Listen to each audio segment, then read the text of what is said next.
अस्सलाम वालेकुम, मैं हूँ शाहजेब खानजादा। खैबर पख्तूनख्वा के मुख्तलिफ अजला गिलगित बल्तिस्तान और आज़ाद कश्मीर में क्लाउड बस्ट, तेज़ बारिशों और सैलाबी रेलों ने तबाही मचा दी है। क्लाउड बस्ट का मतलब है कि एकदम एक साथ बहुत ज़्यादा बारिश होना जिससे खैबर पख्तूनख्वा के इलाकों बुनेर, बडग्राम, सवात और मानसहरा से बड़ी तादाद में अमवात की इतलात मौसूल हुई हैं। रेस्क्यू हुकाम के मुताबिक खैबर पख्तूनख्वा में बारिश और सैलाब से हादसात में 214 अफराद जाँ बहक हो गए हैं। सिर्फ बुनेर में क्लाउड बस्ट से 157 अफराद जाँ बहक हो गए हैं, जिसमें एक ही घर के 20 अफराद भी शामिल हैं।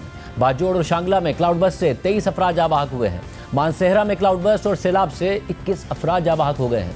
इसके अलावा सवात में बारिश और सैलाब से 12 अफराद जाँ बहक हुए हैं। लोअर दीर में भी बारिश और सैलाब से 5 अफराद जाँ बहक हो गए हैं। इस पूरी सूरत हाल पर वज़ीर आज़म शहबाज शरीफ ने गवर्नर खैबर पख्तूनख्वा फैसल करीम कुंडी और वज़ीर आला खैबर पख्तूनख्वा अली अमीन गंडापुर से टेलीफोन पर गुफ्तगू की और कहा कि वफाकी हुकूमत सूबाई हुकूमत की हर किस्म की मदद करेगी। वज़ीर आज़म ने NDMA को हिदायत की है कि सूबाई हुकूमत की रेस्क्यू और रिलीफ ऑपरेशन में हर किस्म की मुआवनत करे। इसके अलावा वज़ीर आज़म ने NDMA हेडक्वार्टर्स का दौरा करके आला सतह के इजलास की सदारत की है और चेयरमैन NDMA ने वज़ीर आज़म को तफसीली ब्रीफिंग भी दी है। खैबर पख्तूनख्वा की प्रोविंशियल डिज़ास्टर मैनेजमेंट अथॉरिटी के मुताबिक सबसे ज़्यादा नुकसान ज़िला बुनेर में हुआ है।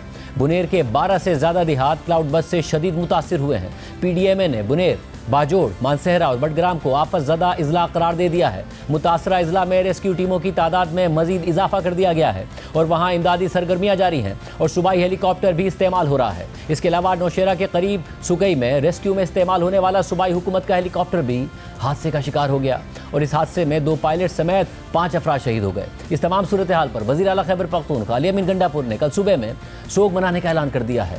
खैबर पख्तूनख्वा के अलावा आज़ाद कश्मीर में भी बारिशों ने तबाही मचा दी है। स्टेट डिज़ास्टर मैनेजमेंट अथॉरिटी की रिपोर्ट के मुताबिक आज़ाद कश्मीर में 2 दिनों के दौरान 11 अफराद जाँ बहक हो गए हैं और जाँ बहक होने वालों में 5 बच्चे, 3 मर्द और 3 खवातीन शामिल है। रिपोर्ट के मुताबिक बारिशों से 417 मकानात को नुकसान पहुंचा, जबकि 104 मकानात मुकम्मल तबाह हो गए। गिलगित बल्तिस्तान के इलाके अस्तोर में भी 2 रोज़ से वक्फे से बारिशों का सिलसिला जारी है। डिप्टी कमिश्नर अस्तोर के मुताबिक सैलाब में तैयार फसलें और दुकानें बह गईं, कई मोटरसाइकिलें और दरख्त भी सैलाब में बह गए।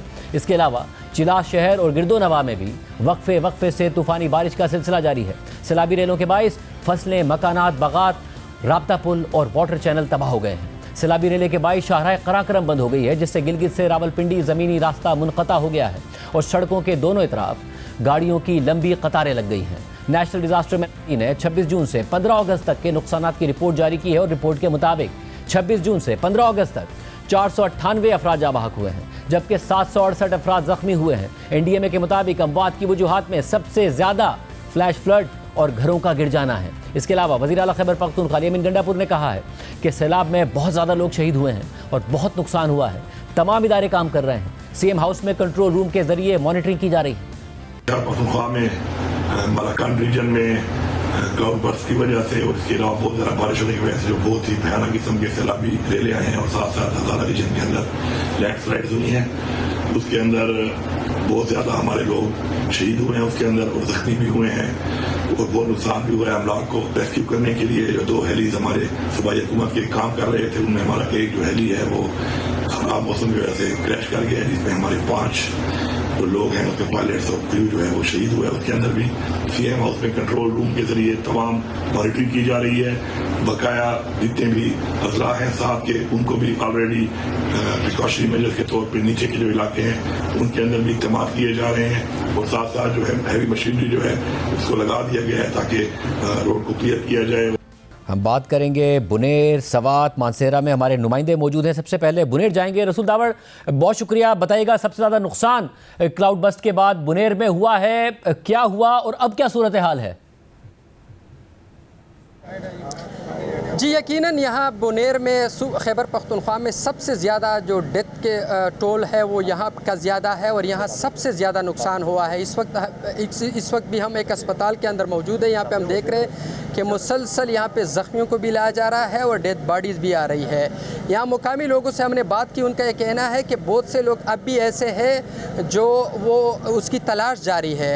ऐसे ऐसे घर भी है जिसके बारे में कहा जा रहा है कि 30 और 35 लोग एक ही घर से, क्योंकि यहाँ पे बड़े कुंबे होते, बड़े बड़े यानी 1 2 3 4 भाई एक साथ रहते हैं, तो उस वजह से बहुत ज़्यादा लोग एक एक घर के मिसिंग है, गायब है, और वो कहते हैं पानी में बह चुके हैं।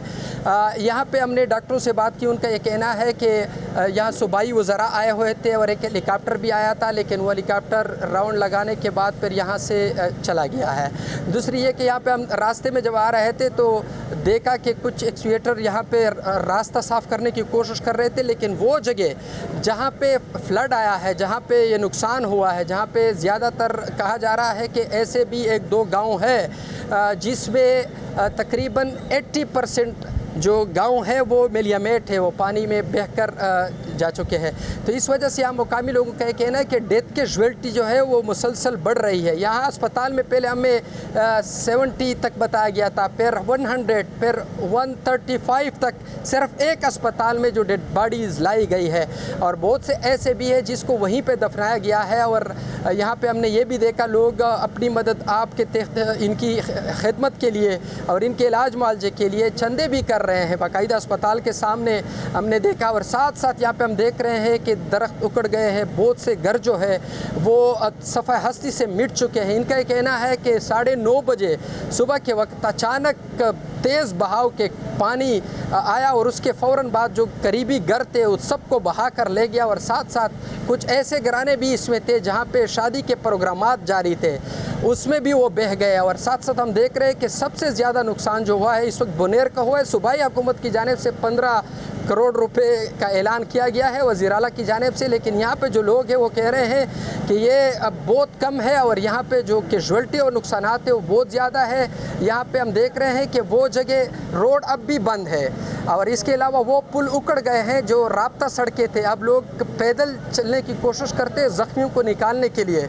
इंतहाई वो सूरत हाल है कि पूरे सूबे की निस्बत बुनेर के अंदर तकरीबन 3 जो यहाँ पे इलाके हैं ऐसे कि जिसमें ज़्यादा नुकसान हुआ है। इसमें एक इलाका है बिशुनई, यहाँ के इसके बारे में कहा जा रहा है कि ये तो मुकम्मल तौर पर यानी मिलामेट है, 90% 80% घर। तो यहाँ पे हम लोगों से बात कर रहे हैं, वो ये कह रहे हैं कि ज़्यादा नुकसानात हुए हैं।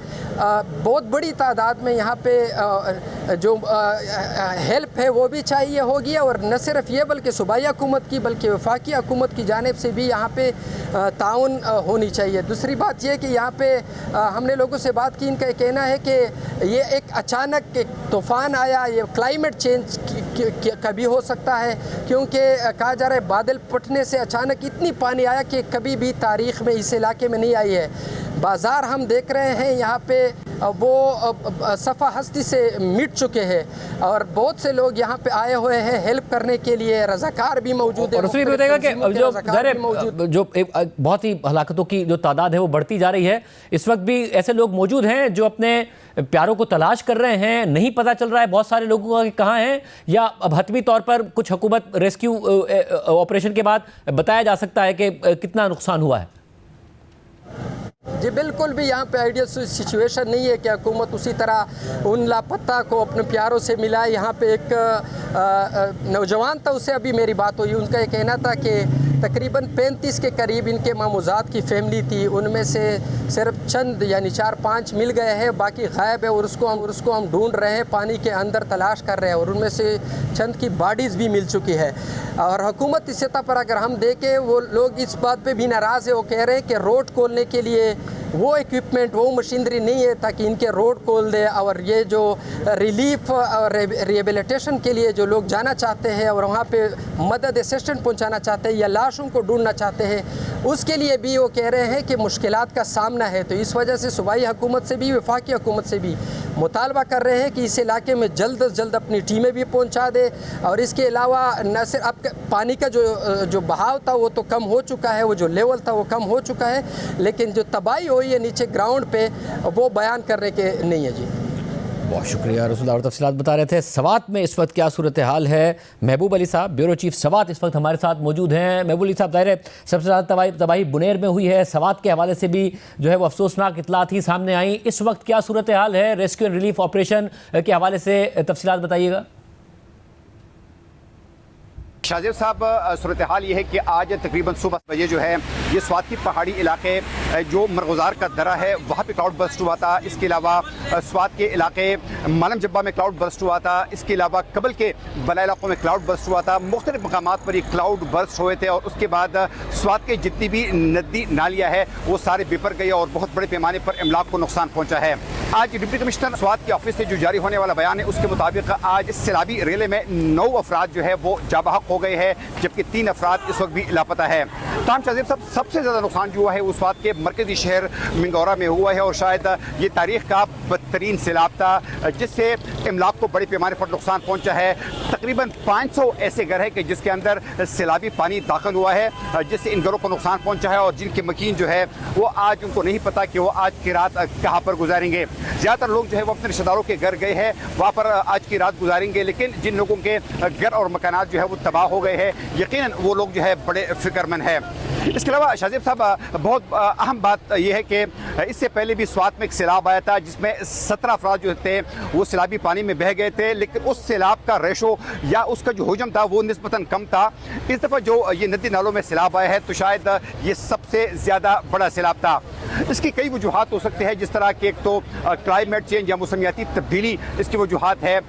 दूसरी बड़ी वजह जो है शाज़ेब साहब वो ये है कि बदकिस्मती से यहाँ पर लोगों ने नदी नालों के किनारों पर जो है घर बनाए हैं, मकानात बनाए हैं, मार्केट्स बनाए हैं। कई मकामात पर जो पानी के गुजरगाह है उनको बंद कर दिया गया है। इस वजह से जब यहाँ पर मानसून में खासतौर पर जून, जुलाई और अगस्त में जब बारिशें होती है तो अमूमन इस किस्म के फ्लैश फ्लड जो है वो आते हैं जिससे बहुत बड़े पैमाने पर नुकसान होते हैं।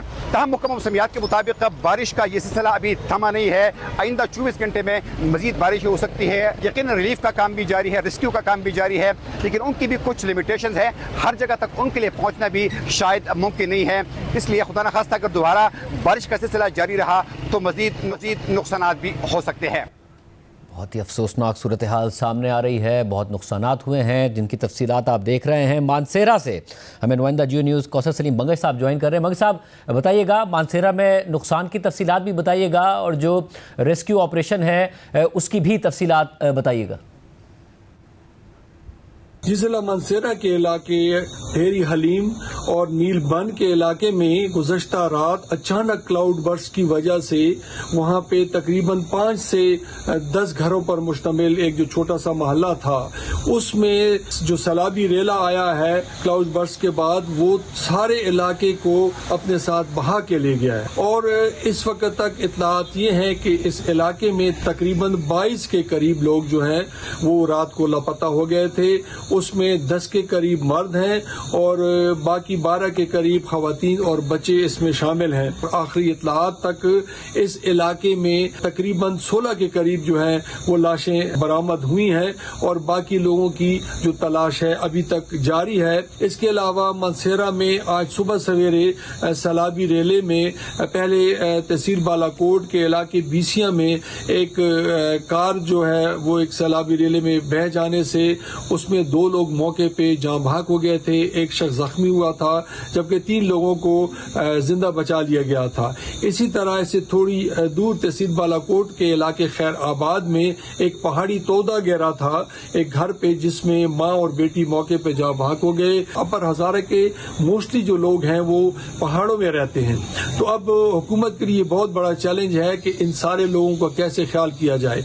और जब बारिश होती है, क्लाउड बर्स्ट होता है, तो अक्सर इलाके ऐसे जगहों पे है जहाँ कम्युनिकेशन नहीं है, तो बहुत लेट पता चलता है और जिस वक्त तक वहाँ पे रिलीफ की सरगर्मियां शुरू की जाती हैं तो नुकसान बहुत ज्यादा हो चुका होता है। बहुत शुक्रिया। बुनेर में बैरिस्टर गौहर साहब भी मौजूद हैं, इस वक्त हमारे साथ मौजूद हैं। बैरिस्टर गौहर साहब, बहुत शुक्रिया हमें ज्वाइन करने के लिए। आज दिन में आपने जियो न्यूज़ से बात करते हुए बताया था बहुत नुकसान हुआ है, इंफ्रास्ट्रक्चर का बहुत नुकसान हुआ है। पहले रिलीफ एंड रेस्क्यू करना है, रेस्क्यू एंड रिलीफ, और उसके बाद इंफ्रास्ट्रक्चर का पे भी काम करना है। वज़ीर आज़म, वज़ीर आला की बात भी हुई है। इस वक्त जो आप सूरत हाल देख रहे हैं बताइएगा, जाहिर है आप वहाँ मौजूद हैं। शाहजेब साहब, बड़ा गंभीर सूरत हाल है क्योंकि आउटबर्स्ट जो हुई है। कई सारे इलाके ज़िले जो है ना यहाँ से इफेक्ट हुए हैं।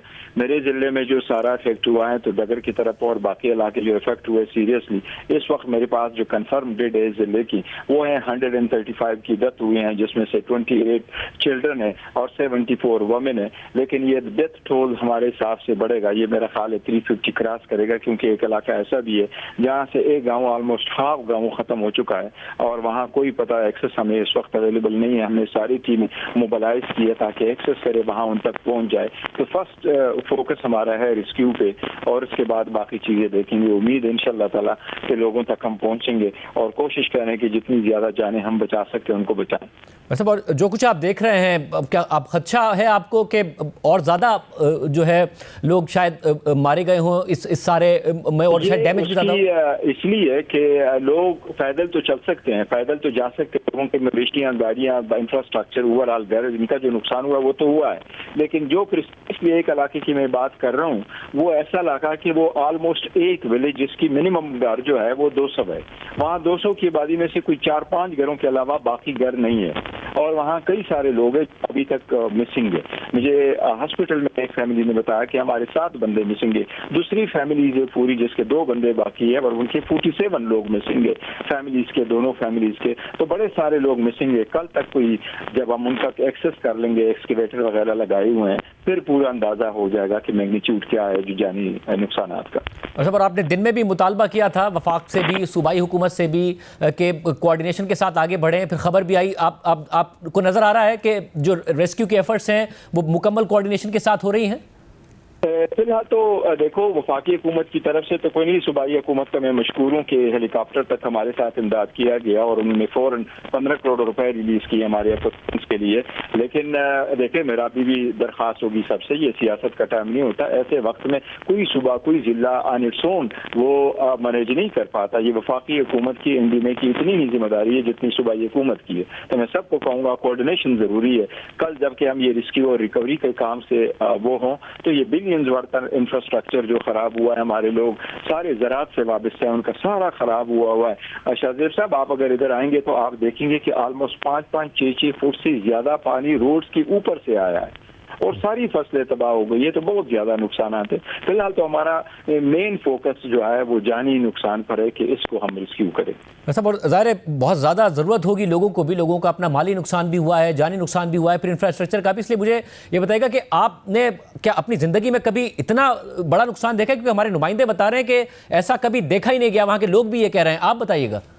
आप सही फरमा रहे हैं। मुझे जो यहाँ लोगों ने कहा, मेरे क्या हमारे साथ जो बड़े हैं वहाँ पर, वो भी ये कह रहे हैं कि हमने जिंदगी में कभी भी नहीं देखा कि इतना ज्यादा नुकसान कभी हुआ हो, और खासकर बारिशों के सिलसिले। अदरवाइज हमारे माउंटेन एरिया यहाँ बारिशें ज्यादा होती है, ऑन एंड अप होती रहती है, बट इस डैमेज, इस एक्सटेंसिव जो डैमेज हुआ है इस मरतबा जितनी बारिशें हुई हैं, and this was all in less than 2-3 hours. सुबह 6 बजे से लेके 8 बजे तक ये सारा हुआ है। And by 11 o'clock the people started saying कि जी हाँ इतना डैमेज हुआ है। And all of a sudden it came up. एक फैमिली कह रही है कि वो नाश्ता ही कर रहे थे कि ये सब कुछ पानी आया है।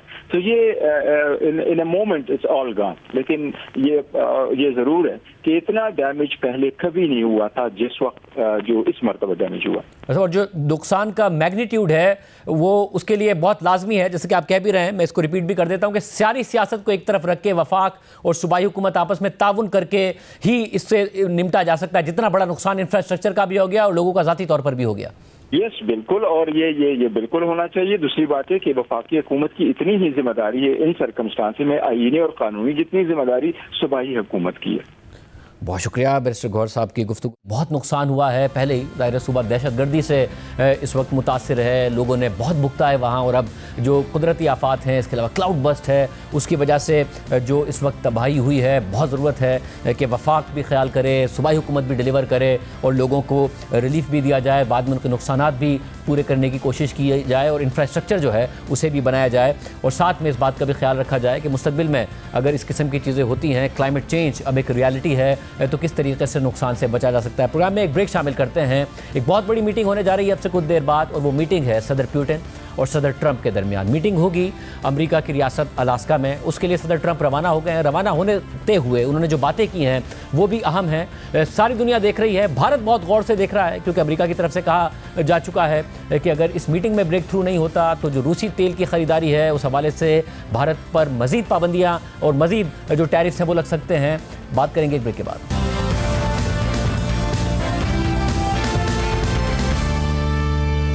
अब से कुछ देर बाद अमेरिकी रियासत अलास्का में अमेरिकी सदर ट्रंप और रूसी सदर पुतिन मुलाकात करने जा रहे हैं और इस मीटिंग के नतीजे में 3.5 साल से जारी यूक्रेन जंग के हवाले से बड़ा फैसला मुतवक्के है।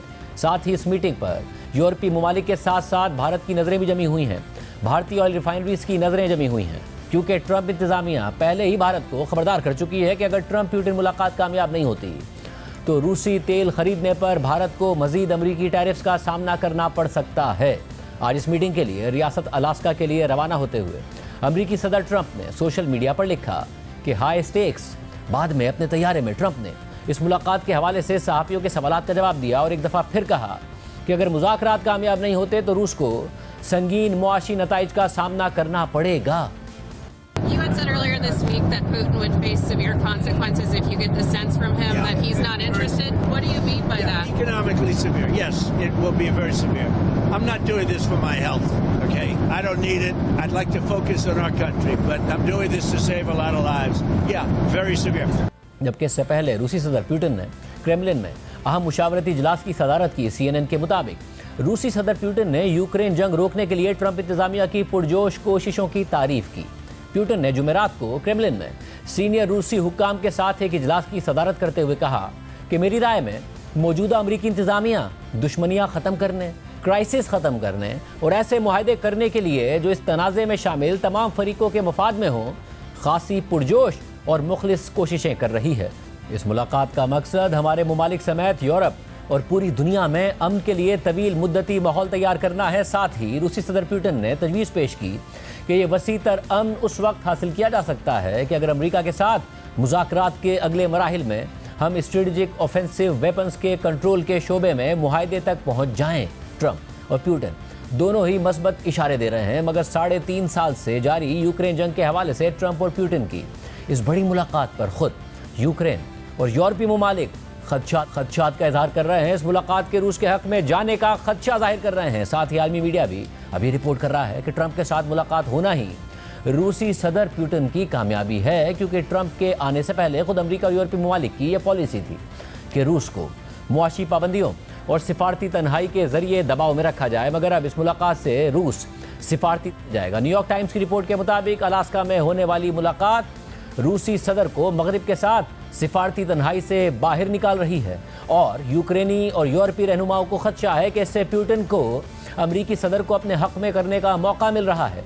सिर्फ ट्रंप से मुलाकात करना ही सदर पुतिन के लिए एक बड़ी कामयाबी है, जो रूसी सदर को सिफारती जमूत से बाहर ला सकती है और उन्हें अमरीकी सदर को फेस टू फेस कायल करने का मौका फराहम कर सकती है। रूसी हुकूमत के ज़ेरे कंट्रोल टेलीविज़न पर गुज़िश्ता हफ्ते सदर ट्रंप और पुतिन की अचानक मुलाकात पर जोशीला तबसरा किया गया कि पुतिन का अमरीका का दौरा करना रूस को तनहा करने के पूरे तस्वुर का टोटल कोलैप्स है।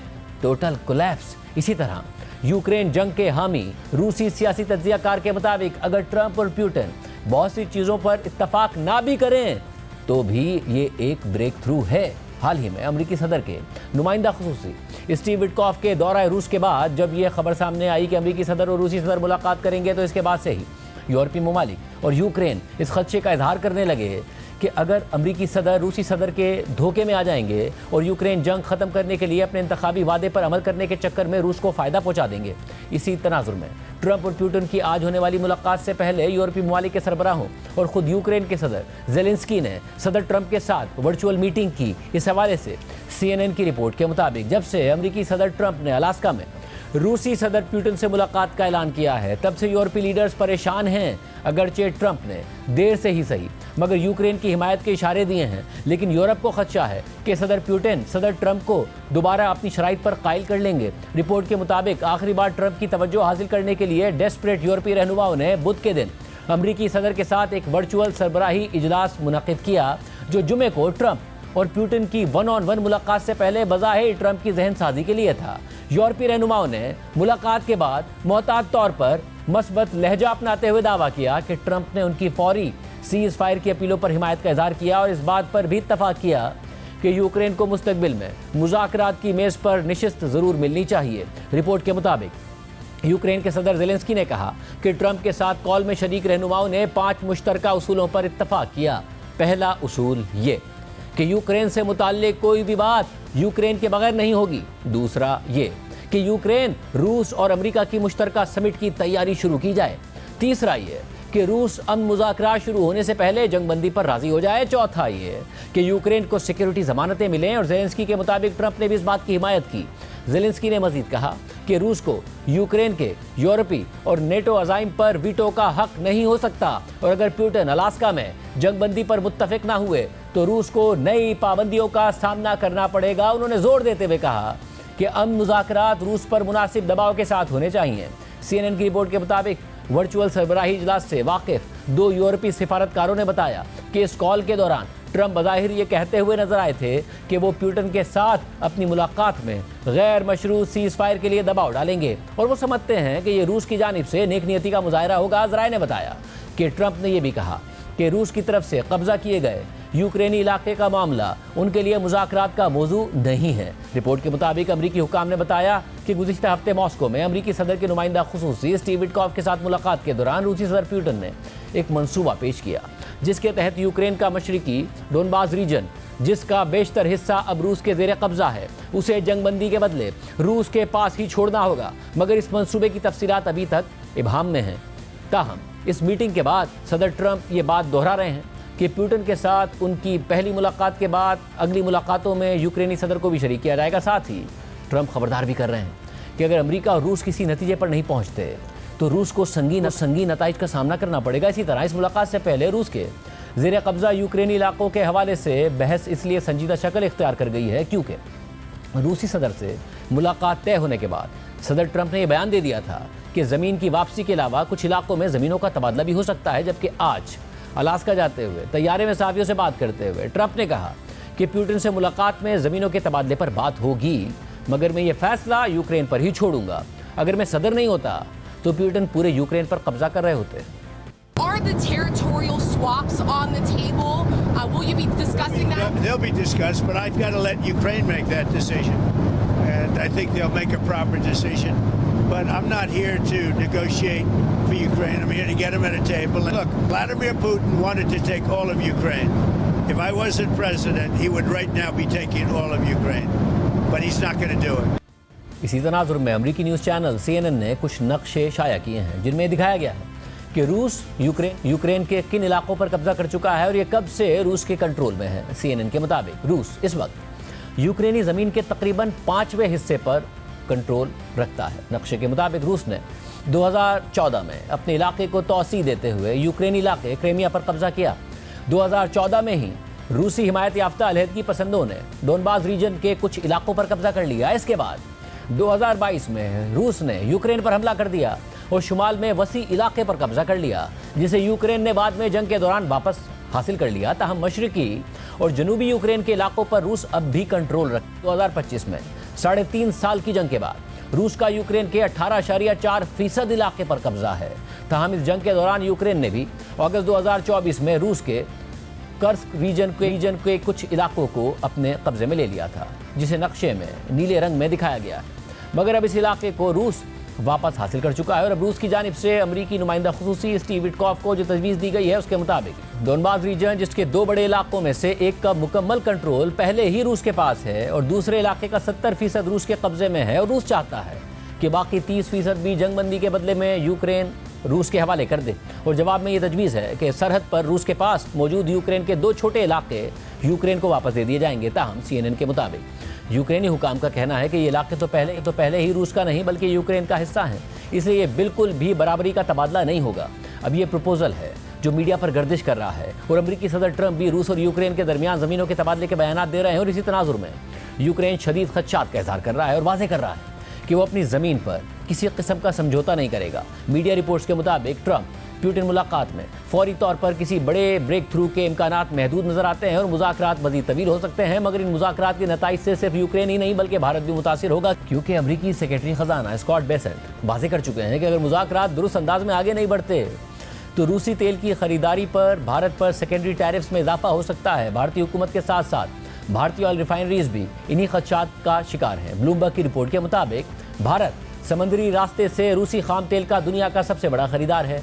अमरीकी और रूसी सदर की मुलाकात के तनाजुर में हिफाजती इक़दामात के तौर पर भारतीय रिफाइनरीज दुनिया भर में रूस का मुतबादिल सप्लाईज की तलाश कर रही हैं। भारत के स्टेट प्रोसेसर्स ने सितंबर और अक्टूबर के लिए इस हफ्ते बड़ी मिकदार में गैर रूसी खाम तेल खरीदा है, जो अमरीकी धमकियों के बाद बड़ा इजाफा है।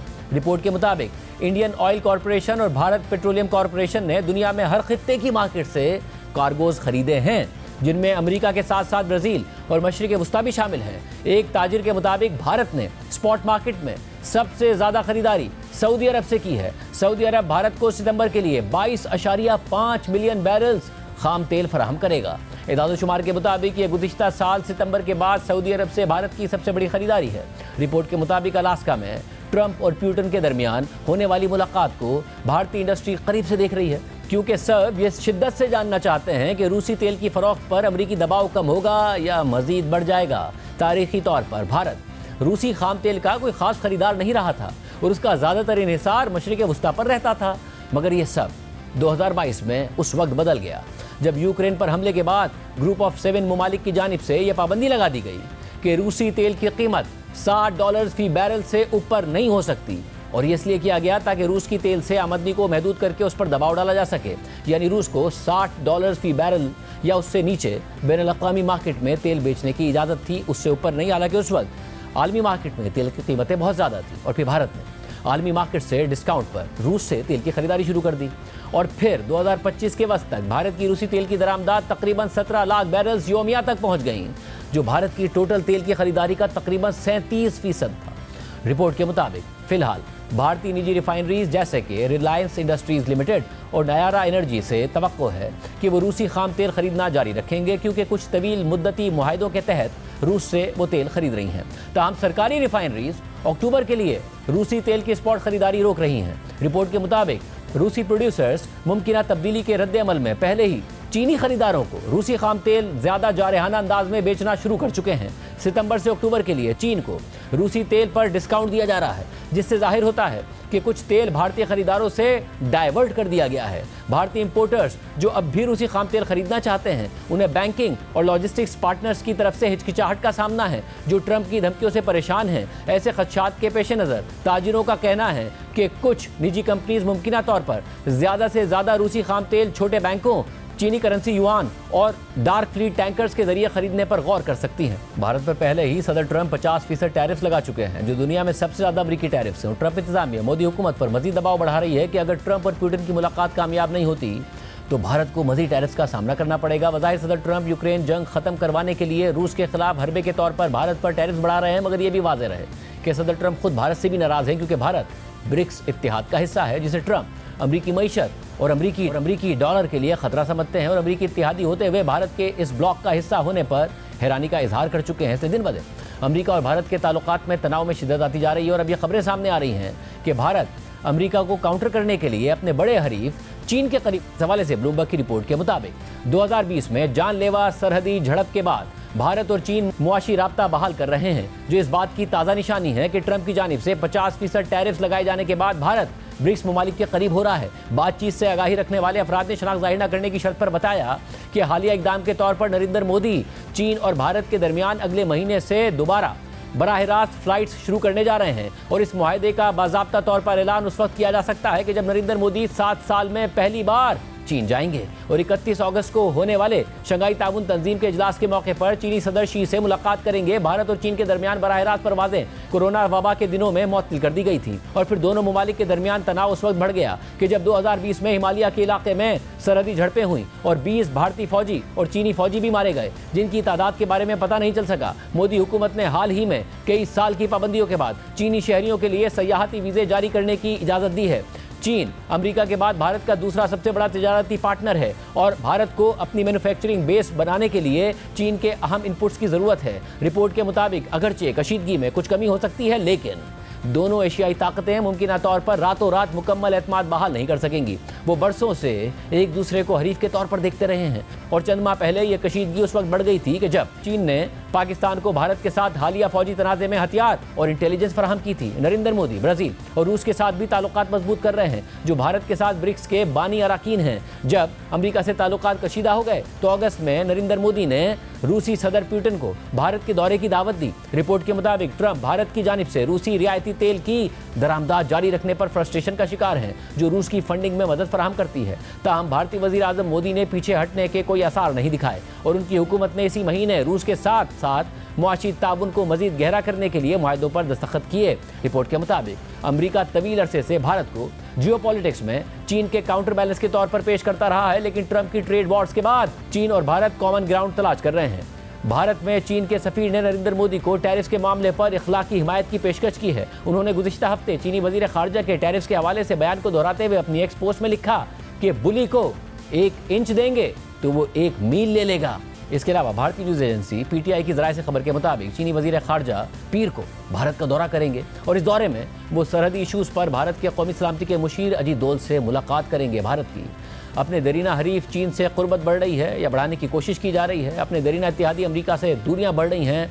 अलबत्ता भारतीय अखबार इंडियन एक्सप्रेस ने ज़राए से ये रिपोर्ट किया है कि भारतीय वज़ीर आज़म मोदी अगले महीने न्यूयॉर्क में अक़वाम मुत्तहिदा की जनरल असेंबली के इजलास के मौके पर अमरीकी सदर ट्रंप से मुलाकात कर सकते हैं। ताम खबर के मुताबिक भारतीय दफ्तर खारजा ने इस खबर पर रद्द-ए-अमल नहीं दिया। एक और अहम डेवलपमेंट हुई है खित्ते में, उसकी तफसीलात आपके सामने रखेंगे एक ब्रेक के बाद। इसराइल के साथ 12 रोज़ा जंग के बाद ईरान पर एक तरफ मगरबी ममालिक की जानिब से जौहरी मुआहदे के लिए दबाव तेज़ी से बढ़ रहा है और ख़ुद ईरान के अंदर से भी जौहरी मुज़ाकरात की आवाज़ें पहले से ज़्यादा बुलंद होने की खबरें आ रही हैं। दूसरी जानिब मशरिक़ वुस्ता में ईरान के अहम इत्तेहादी मुसलसल कमज़ोर हो रहे हैं, जिससे खित्ते में उसकी सियासी और अस्करी पोजीशन बतदरीज कमज़ोर होती जा रही है। जहाँ शाम जैसे अहम मुल्क में उसका मजबूत इलाकाई इत्तेहादी यानी बशारुल असद इक़्तिदार से महरूम हो चुका है, वहीं अब खित्ते में ईरान की अहम तरीन प्रॉक्सी हिजबुल्लाह को गैर मुसल्लह करने की कोशिशें शिद्दत इख्तियार कर चुकी हैं और एक तरफ ईरानी हुकूमत लबनानी हुकूमत पर तनकीद कर रही है तो दूसरी तरफ लबनानी हुकूमत की तरफ से भी शदीद जवाब आ रहा है। जबकि रॉयटर्स की रिपोर्ट के मुताबिक जंग और सिफारती डेडलॉक से कमज़ोर ईरान की मजहबी क़यादत एक दोराहे पर खड़ी है कि वो या तो दबाव के बावजूद अपने जौहरी प्रोग्राम को जारी रखे और मज़ीद इसराइली और अमरीकी हमलों का ख़तरा मोल ले, या फिर पीछे हट जाए और क़यादत में फूट का ख़तरा कबूल करे। 3 ईरानी ज़राए ने रॉयटर्स को बताया कि अब ईरान की सियासी क़यादत समझती है कि अमेरिका से मुज़ाकरात ही वो वाहिद रास्ता है जो मज़ीद कशीदगी और बड़े ख़तरे से बचा सकते हैं। जौहरी और अस्करी अहदाफ पर हमलों ने ईरान को हिला कर रख दिया, जिनमें पासदारान इनक़िलाब के आला कमांडर्स और जौहरी साइंसदानों की अमवात भी शामिल थीं। ये हमले अमेरिका के साथ जारी मुज़ाकरात के मुजव्वज़ा छठे दौर से सिर्फ एक दिन पहले शुरू हुए। फिर जब ईरान ने अमेरिका पर सिफारतकारी से धोखे का इल्ज़ाम लगाया तो ईरान के अंदर कुछ सख्त गीर अरकान पार्लियामेंट और फौजी कमांडर्स ने उन ईरानी हुकाम को मोरिद इल्ज़ाम ठहरा दिया जो अमेरिका के साथ मुज़ाकरात के हामी थे। सख्त गीर ईरानी हुकाम का कहना था कि ये मुज़ाकरात एक स्ट्रेटेजिक ट्रैप साबित हुए जिसने ईरानी मुसल्लह अफवाज की तवज्जो हटा दी। ताहम ईरान के सियासी मामला से वाकिफ़ एक शख्स ने बताया कि फ़ौजी तसादुम के बाद अब ईरानी क़यादत मुज़ाकरात की तरफ झुक रही है। रिपोर्ट में मज़ीद लिखा है कि इतवार को ईरानी सदर मसूद पेज़ेश्कियान ने कहा कि अमेरिका के साथ मुज़ाकरात दोबारा शुरू करने का मतलब ये नहीं है कि हम हथियार डालने का इरादा रखते हैं। मसूद पेज़ेश्कियान जंग के बाद मज़ीद जौहरी सिफारतकारी की मुखालफत करने वाले सख्त गीर ईरानियों से खिताब कर रहे थे। इस दौरान उन्होंने मज़ीद कहा कि आप बात नहीं करना चाहते तो आप बताएं कि क्या करना चाहते हैं, क्या आप दोबारा जंग की तरफ जाना चाहते हैं। रॉयटर्स के मुताबिक ईरानी सदर के बयान पर ईरान की सख्त गीर शख्सियात ने सख्त तनकीद की, जिनमें पासदारान इनक़िलाब के कमांडर अजीज़ गज़नफ़री भी शामिल हैं। अजीज़ गज़नफ़री ने खबरदार किया कि खारजा पॉलिसी में एहतियात ज़रूरी है और लापरवाह बयानात संगीन नताइज पैदा कर सकते हैं, लेकिन आखिरी फैसला ईरान के सुप्रीम लीडर आयतुल्लाह ख़ामनाई का ही होता है और अंदरूनी ज़राए के मुताबिक ख़ामनाई और ईरान में ताकत का मजहबी मरकज़ इस नतीजे पर पहुँच चुके हैं कि जौहरी मुज़ाकरात दोबारा शुरू किए जाएँ, क्योंकि वो इन मुज़ाकरात को ईरान की बका के लिए ज़रूरी समझते हैं, जबकि ईरान की वज़ारत ख़ारजा ने कहा है कि जौहरी मुज़ाकरात की बहाली पर अभी कोई फ़ैसला नहीं हुआ। अमरीकी सदर ट्रंप और इसराइली वज़ीर-ए-आज़म नेतन्याहू ने खबरदार किया है कि अगर ईरान यूरेनियम की अफज़ोदगी दोबारा शुरू करता है तो वो इसे दोबारा निशाना बनाने में नहीं हिचकिचाएंगे। ईरान ने इसके जवाब में भरपूर जवाबी कार्रवाई का अज़म ज़ाहिर किया है, मगर इसके बावजूद ईरान को खदशा है कि आइंदा हमले सियासी और अस्करी हम आहंगी को मफलूज कर सकते हैं। इसलिए ईरानी क़यादत ने एक दिफाई काउंसिल कायम की है ताकि कमांड का तसलसल बरकरार रहे, चाहे 86 साला खामनाई को कत्ल की कोशिश से बचने के लिए किसी दूर दराज पनागाह में मुंतकिल होना पड़े। ईरान का कहना है कि यूरेनियम की अफजोदगी इसके पुरअमन जौहरी तवानाई के प्रोग्राम का हिस्सा है जो उसका हक है, जबकि ट्रंप इंतजामिया इसे मुकम्मल तौर पर ख़त्म करने का मुतालबा करती है और यही सिफारती तातुल की बुनियादी वजह है। दूसरी जानिब अगर ईरान जौहरी मुज़ाकरात में वापस आने से इनकार करता है या अपनी जौहरी सरगर्मियों को महदूद करने के लिए कोई काबिल तस्दीक मुआहिदा नहीं करता, तो इस सूरत में ईरान पर 3 यूरोपीय ताकतों की कोशिश से अक़वाम मुत्तहिदा की जानिब से पाबंदियों की बहाली का खतरा भी मंडला रहा है। रिपोर्ट में मज़ीद लिखा है कि ईरान ने जौहरी अदम फैलाव के मुआहदे से निकलने की धमकी दी है, लेकिन ईरानी ज़राए के मुताबिक ये सिर्फ दबाव डालने की हिकमत अमली है, कोई हकीकत पसंदाना मंसूबा नहीं है, क्योंकि इस मुआहदे से निकलना दुनिया को ये पैगाम देगा कि ईरान जौहरी बॉम्ब बनाने की दौड़ में है और इससे अमेरिका और इसराइल की मुदाखलत यकीनी हो जाएगी। जबकि एक सीनियर मगरबी सिफारतकार के मुताबिक ईरान के हुक्मरान पहले से कहीं ज़्यादा कमज़ोर हैं और इस वक्त किसी भी किस्म की मज़ाहमत एक ऐसा जुआ है जो उल्टा पड़ सकता है, ख़ास तौर पर कि जब मुल्क के अंदर बेचैनी बढ़ रही है, मुल्क की दिफाई ताकत मुतासिर हो चुकी है और 2023 से इसराइल ने मशरिक़ वस्ता में ईरान की प्रॉक्सी मिलिशियाज़ को नाकारा बना दिया है। रिपोर्ट के मुताबिक ईरान के आम लोग जंग और दुनिया से कट जाने से थक चुके हैं। तेल पर चलने वाली ईरानी मईशत पहले ही पाबंदियों और हुकूमती बदइंतज़ामी से कमज़ोर थी, अब हालात मज़ीद ख़राब हो रहे हैं। शहरों में रोज़ाना बिजली के तवील ब्रेक डाउन होते हैं जिससे कारोबार मुतासिर हो रहे हैं। पानी के ज़खायर ख़तरनाक हद तक कम हो गए हैं और ख़ुद ईरानी हुकूमत ने पानी के कौमी बहरान की वार्निंग दी है। जून की जंग के दौरान बहुत से ईरानी हत्ता के हुकूमत के मुखालिफ भी अपने मुल्क के साथ खड़े थे, लेकिन अब आमदनी में कमी और सख्त क्रैकडाउन ने हालात मज़ीद बिगाड़ दिए हैं। लेकिन ईरान में इस वसी अवामी नाराज़गी के बावजूद बड़े पैमाने पर एहतजाज शुरू नहीं हुए। इसके बरक्स ईरानी हुक्काम ने सिक्योरिटी मज़ीद सख्त कर दी है, फांसियों की रफ्तार तेज़ कर दी है और मुबैना इसराइली जासूसी नेटवर्क्स के खिलाफ क्रैकडाउन किया है, जिससे निगरानी और जब्र में इजाफे का खदशा पैदा हो गया है। इस दौरान कई साल से नज़रअंदाज किए गए मुतदिल सियासतदान अब दोबारा सरकारी मीडिया में नजर आने लगे हैं। कुछ माहिरीन समझते हैं कि ये हुकूमत की बुनियादी पॉलिसी में कोई तब्दीली लाए बगैर अवाम की बेचैनी कम करने और अंदरूनी इस्लाहात का इशारा देने की कोशिश है। आज के प्रोग्राम में इतना ही, इजाज़त दीजिए, अल्लाह हाफ़िज़।